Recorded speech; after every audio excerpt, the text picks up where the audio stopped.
If I ask you to simplify this expression here, you may tell me that, well, you can't because you're not allowed to take the square root of a negative number. And if you went and tried to type it into your calculator, you would get an error message.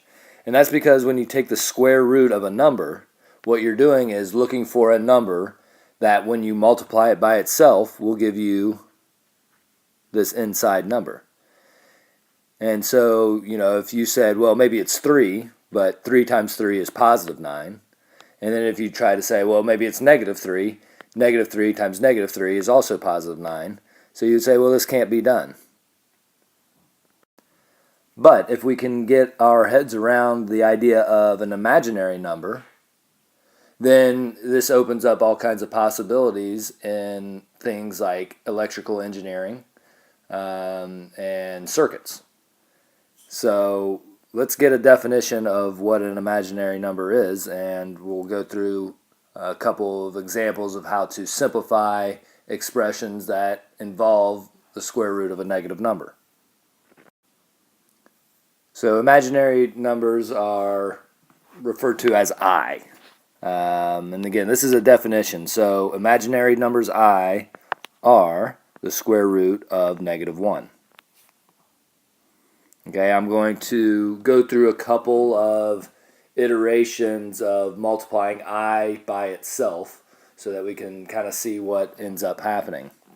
If we do I squared, which is the same as I times I, that would be the same as the square root of negative 1 times the square root of negative 1, and that would give us negative 1. If we did I cubed, right, we would have I squared times I. Now we've already decided that I squared is negative 1, and so we would get negative I. And finally, if we do I to the fourth, that would be I squared times I squared, which is just negative 1 times negative 1. And that would give us 1. But really, the only important ones are these two things, okay? Because you want to always be simplified, and these are the only two situations that would be simplified. Because if you had I squared, you're going to want to change that to negative 1. And if you have I to the fourth, you want to change that to 1. Now you may be asking yourself, well, yeah, what happens though if you have I to a bigger number, like I to the 5th, or I to the 7th, or I to the 300th? What happens then? How can you simplify that down if I'm telling you right now that these are the only things that you need to know? Okay, so let's look at a couple of examples here real quick, and then I'll do a couple more. So let's say, well, what about I to the 5th? Okay, well, I to the 5th is just I to the 4th times I. We've already decided that I to the 4th is 1, so it'd be 1 times I, so it's I. Okay, so we kind of reset here and say, okay, well, what about I to the 6th? Okay, well, we've already, we can call I to the 6th I to the 5th times I, which we've just decided that I to the 5th is I. So this is really I times I, which is I squared, which again is negative 1. And so you can keep going on in this fashion, and you would see that these four situations would continually to repeat themselves. So I to the 7th matches up with I cubed. I to the 8th matches up with I to the 4th. I to the 9th matches up with I to the 10th, I to the 11th, I to the 12th. I to the 13th, 14th, 15th, 16th. So you should see a pattern going on here. So we want to be able to figure out a way to simplify any exponent that I may be raised to into one of the four steps. And again, those four steps are I, negative 1, negative I, and 1.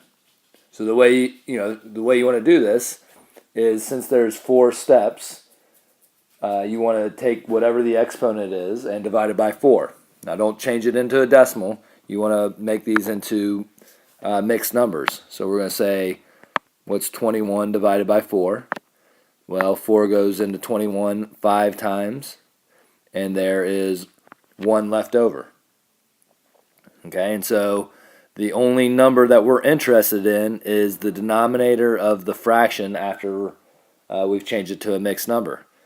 So really, I to the 21st is the same as I to the 1st, and that's just I.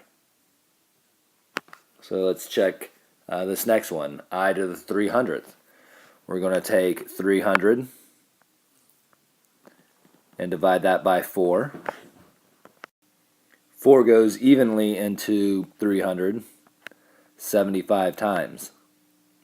So you can either remember, that it goes in, when it goes in evenly, what happens, or you can think about this as, and this maybe is easier, 74 to the 4 over 4. Okay, so really, I to the 300th is the same as I to the 4th, which is 1. Again, we're going to take the exponent of 102, divide that by 4. 4 goes into 102 25 times, with 2 left over. Again, we're worried about this number, which is 2. So I to the 102 is the same as I squared, and we know I squared is negative 1. So I to the 43rd, again, we're going to take 43 divided by 4. 4 goes into 43 10 times, with 3 left over. So I to the 43rd is really I to the 3rd, which is really negative I.